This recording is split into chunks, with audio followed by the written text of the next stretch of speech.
You are welcome in my YouTube channel smart study. आज हम पढ़ेंगे कि सोइल किसे कहते हैं, भारत में कितनी प्रकार की सोइल पाई जाती है और उन मृदा की क्या क्या विशेषता हैं, उनमें कौन से तत्व ज़्यादा पाए जाते हैं, कौन से कम पाए जाते हैं और कौन सी मृदा में कौन सी फसल उगाई जाती है और ये फसलें कहाँ कहाँ भारत में होती हैं। यानी कि आज हम जो है पूरा डिस्क्राइब में पढ़ेंगे कि मृदा के कितने प्रकार पाए जाते हैं भारत में और कौन कौन सी मृदा की क्या क्या विशेषताएं हैं।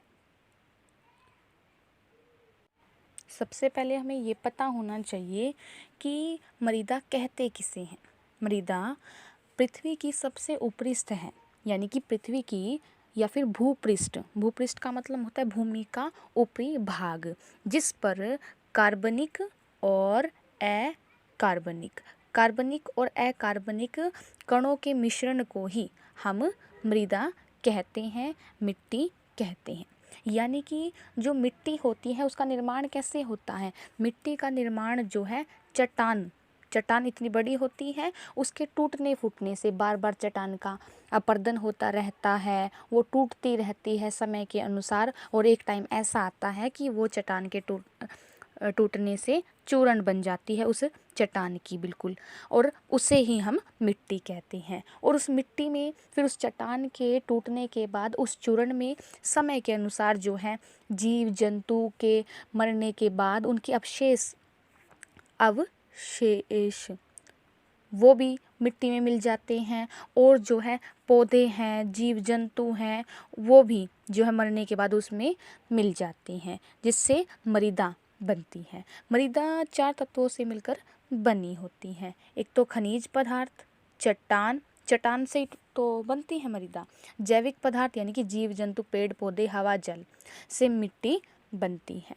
और जो है हर मृदा के कण अलग अलग होते हैं, और मृदा के कणों को हम किस पैमाने पर मापते हैं, मिलीमीटर में हम मापते हैं। हर चीज़ को मापने की इकाई होती है, जैसे कि जो है मिट्टी को मापने का पैमाना क्या है, मिलीमीटर है। और मृदा को मापने की जो सबसे छोटी इकाई है वो है एक माइक्रोन, जो कि 0.001 माइक्रोमीटर के बराबर होता है। अब आता है जैसे कि अलग अलग प्रकार की मिट्टी होती है, उनके कणों का आकार भी अलग अलग होता है। जैसे कि बलुआ मिट्टी है, उसके कणों का आकार 0.05 से लेके 0.2 मिलीमीटर होता है। चिकनी मिट्टी है, उसके कणों का आकार 0.002 मिलीमीटर होता है। और सिल्ट मृदा है, उसका 0.02 से 0.002 मिलीमीटर होता है। अब हमें ये भी पता होना चाहिए कि भारत में कितनी प्रकार की मृदा पाई जाती है। वोयलकर ने सन 1893 और लीदर ने सन 1898 में भारत की मृदा को मुख्यतः मेन अगर देखें तो 4 भागों में ही बांटा है। और इसके कुछ वैसे तो 9-10 प्रकार है मिट्टी के, लेकिन इन्होंने सिर्फ भारत की जो मिट्टी को 4 ही भागों में बांटा है। जैसे कि पहली मिट्टी है जलोढ़ मृदा। जलोढ़ मृदा जो नदियों के द्वारा बहाकर लाई जाती है, उसे हम जलोढ़ मृदा कहते हैं।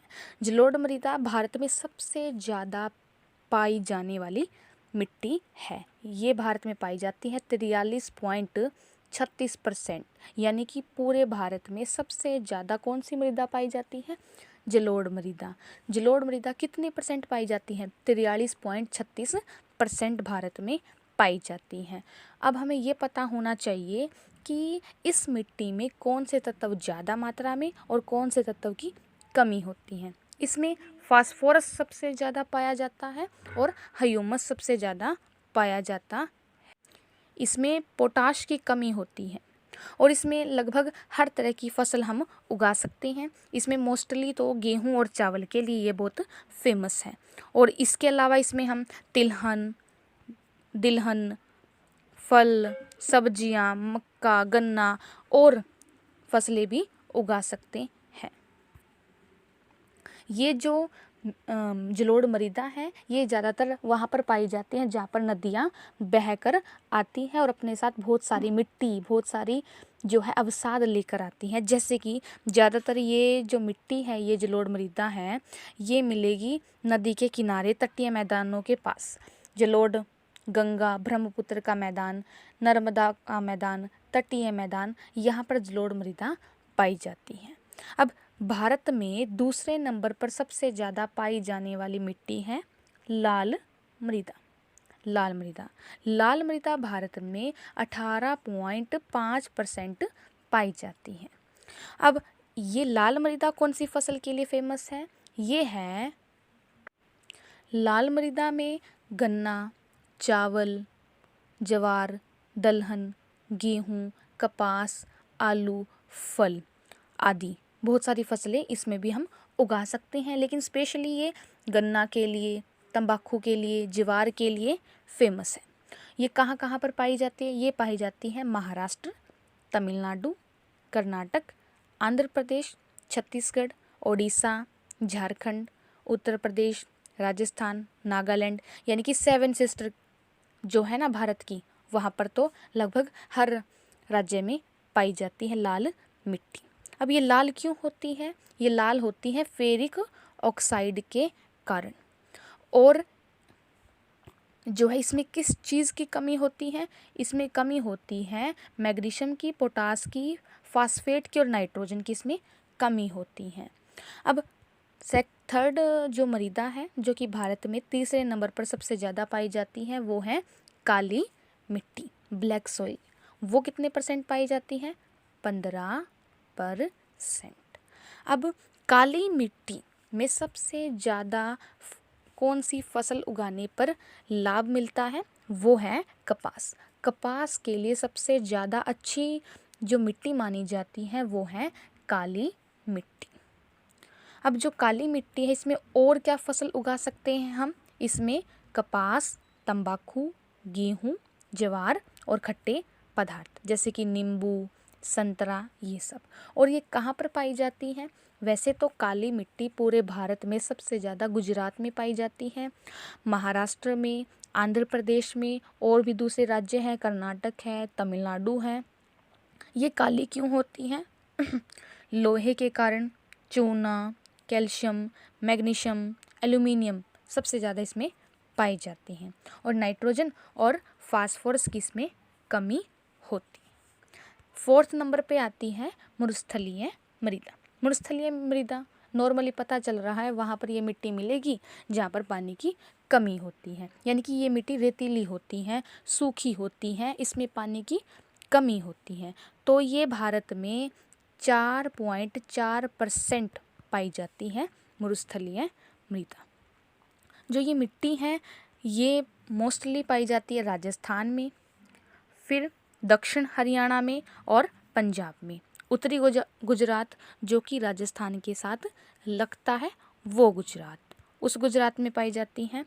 और मरुस्थलीय मृदा में वही फसलें उगाई जाती हैं जिन फसलों को कम पानी की आवश्यकता होती है, जैसे कि बाजरा को कम पानी की आवश्यकता होती है, मक्का, मोटे अनाज जैसे कि बाजरा हो गया, और जो है मरुस्थलीय मृदा में हम जो है दालें भी उगा सकते हैं।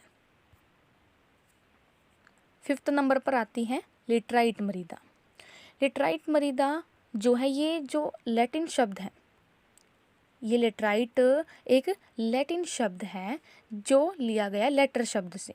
लेटर का मतलब क्या होता है? इसका मतलब होता है ब्रिक। ब्रिक को हिंदी में कहते हैं ईंट। इस मिट्टी से ईंट बनाई जाती हैं और ये भी लाल रंग की होती है। क्यों? क्योंकि इसमें लोहा ऑक्साइड होता है, लोहा के कण होते हैं। ये मिट्टी कहाँ पर पाई जाती है? पश्चिमी घाट। पश्चिमी घाट यानी कि महाराष्ट्र, कर्नाटक, गोवा, केरल साइड, मिक्कीर और गारो की पहाड़ियाँ, ये मेघालय, असम साइड है ये पहाड़ियाँ। वेस्ट बंगाल यानी कि पश्चिम बंगाल, झारखंड, सिक्किम में ये पाई जाती हैं। इसमें क्या सबसे ज़्यादा पाया जाता है? लोहा और एल्यूमिनियम। नाइट्रोजन, पोटैश और पोटेशियम, चूना इसमें कम मात्रा में पाया जाता है। इसमें कौन सी फसलें ज़्यादा उगा सकते हैं? रागी, काजू और गन्ने इसमें उगा सकते हैं। अब नाम से ही पता चल रहा है पर्वतीय मृदा जो पर्वतीय इलाकों में पाई जाती है। भारत में कौन कौन से पर्वतीय इलाके हैं हम जानते हैं, जैसे कि जम्मू कश्मीर, हिमाचल प्रदेश, उत्तराखंड। और ये मिट्टी, पर्वतीय मिट्टी जो है वो भारत में 5.5% पाई जाती है। इसमें क्या क्या उगा सकते हैं? चावल, मक्का, तिलहन। हिम अक्षेत्र, हिम अक्षेत्र जो सारा दिन बर्फ़ से ढके रहते हैं, जो सारी साल बर्फ़ से ढके रहते हैं, उन्हें हम हिम अक्षेत्र कहते हैं। जैसे कि काराकोरम, लद्दाख, जास्कर, दार्जिलिंग। कहाँ है दार्जिलिंग? वेस्ट बंगाल में है, सिक्किम साइड जो है। और भी अनेक प्रकार की मिट्टियाँ हैं, जैसे कि लवणीय और क्षारीय मिट्टी, जिसमें लवण की मात्रा होती है वो लवणीय, जिसमें क्षारीय जो क्षारीय प्रकृति की होती है वो क्षारीय मिट्टी।